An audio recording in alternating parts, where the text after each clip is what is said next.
I came to Stanford in 2014 to start the Center for Definitive and Curative Medicine.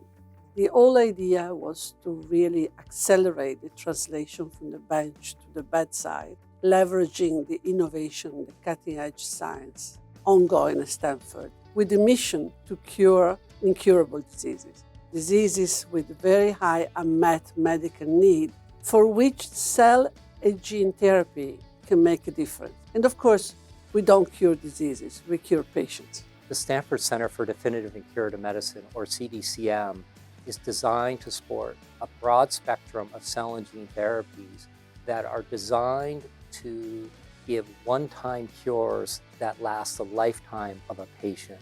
It is an ambitiously named center because the goal is not to have a patient come in repeatedly through their life.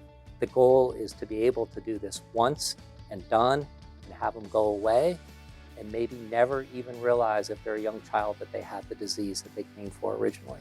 The Center for Definitive and Curative Medicine is developing innovative therapies in different areas. One area is to improve the outcome of stem cell transplantation by removing the need of chemotherapy to prepare the patients to accept the allogenic graft.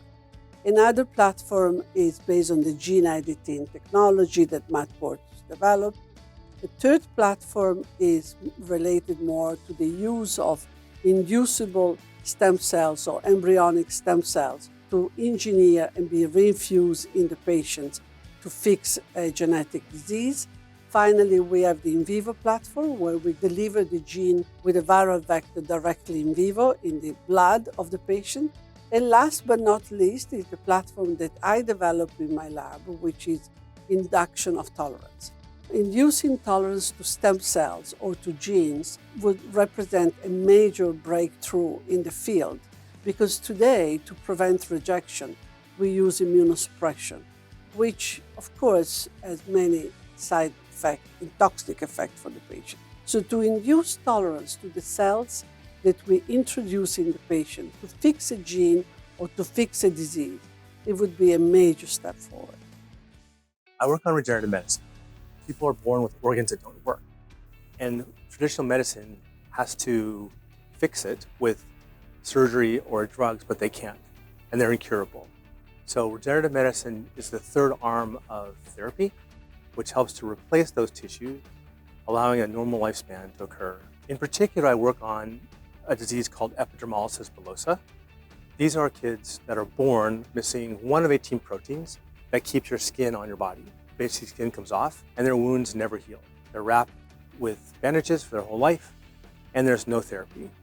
And so you can't cut it out, you can't give drugs. And so what we have to do is replace genetically corrected tissue to these kids for better life.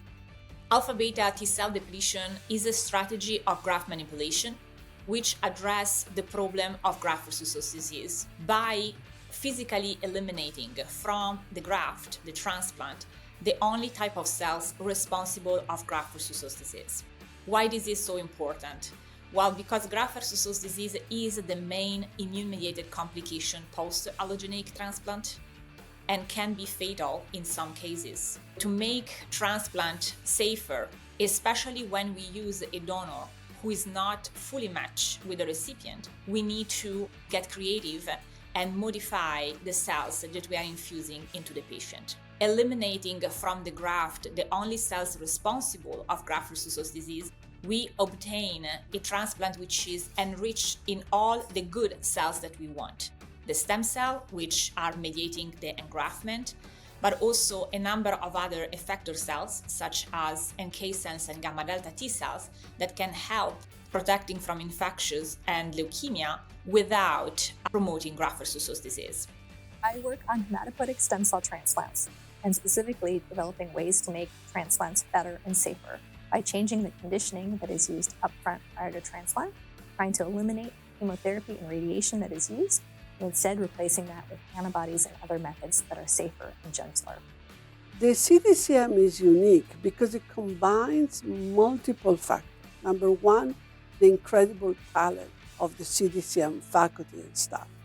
Number two, the fact that we have an academic GMP manufacturing facility they can produce the product for us. We don't depend from external entities. Number 3, we have an internal clinical trial program, what would be the equivalent of an external CRO. They can help the investigator to file the IND to implement the trial. And number 4 is really the incredible environment of Stanford that bring us to the forefront of innovation and give us the opportunity to change the book of medicine.